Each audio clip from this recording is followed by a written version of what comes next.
घने जंगल में सुबह का सुनहरा उजाला फैल रहा था। ऊंचे ऊंचे पेड़ों की पत्तियों के बीच से धूप की किरणें छनकर आ रही थीं। रंग बिरंगे पंछी आसमान में उड़ रहे थे और फूलों पर तितलियां मंडरा रही थीं। हवा में ताजगी और खुशबू घुली हुई थी। एक बड़े दोस्ताना भालू का नाम था डोडो। वो फूलों की खुशबू सूंघ रहा था। वहीं पास में उसकी सबसे अच्छी दोस्त छोटी सी सफेद खरगोश टिन्नी तितलियों के पीछे पीछे उछल कूद कर रही थी। दोनों के चेहरे पर खुशी साफ झलक रही थी। दोनों एक पुराने लकड़ी के ठूंठ पर बैठकर बातें करने लगे। डोडो ने जंगल की मजेदार कहानियां सुनाई और टिन्नी हंसते हंसते लोटपोट हो गई। सूरज की किरणें उनके चारों तरफ एक गर्माहट भर रही थी। खेलते खेलते टिन्नी को झाड़ियों में कुछ चमकता हुआ दिखा। वो धीरे धीरे उधर बढ़ी, अपने छोटे पंजों से पत्तियों को अलग किया। उसकी आंखों में जिज्ञासा थी। झाड़ियों के बीच एक चमकता हुआ सुनहरा अंडा रखा था। उससे जादुई रोशनी निकल रही थी, जैसे आसमान के तारे धरती पर उतर आए हों।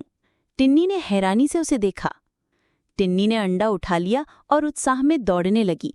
उसके कान हवा में लहरा रहे थे और अंडा उसकी गोद में चमक रहा था। अचानक एक शरारती गिलहरी से टक्कर होगी।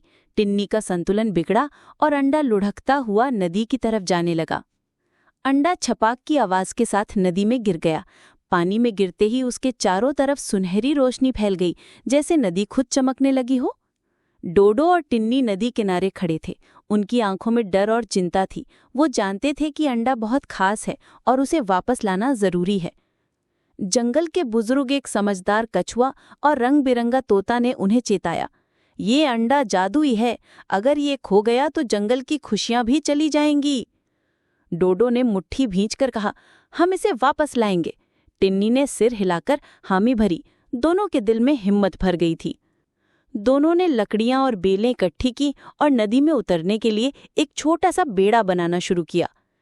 बेड़ा बनाते समय डोडो ने गलती से हथौड़ा अपने पंजे पर मार लिया। आउच! वो चिल्लाया और टिन्नी खिलखिलाकर हंस पड़ी। बेड़ा नदी में तैरने लगा। पानी की सतह पर सूरज की किरणें चमक रही थीं और मछलियां पानी से बाहर छलांग लगा रही थीं। अचानक कुछ रंगीन जादुई मछलियां उभर आईं और मीठी धुन गाने लगीं।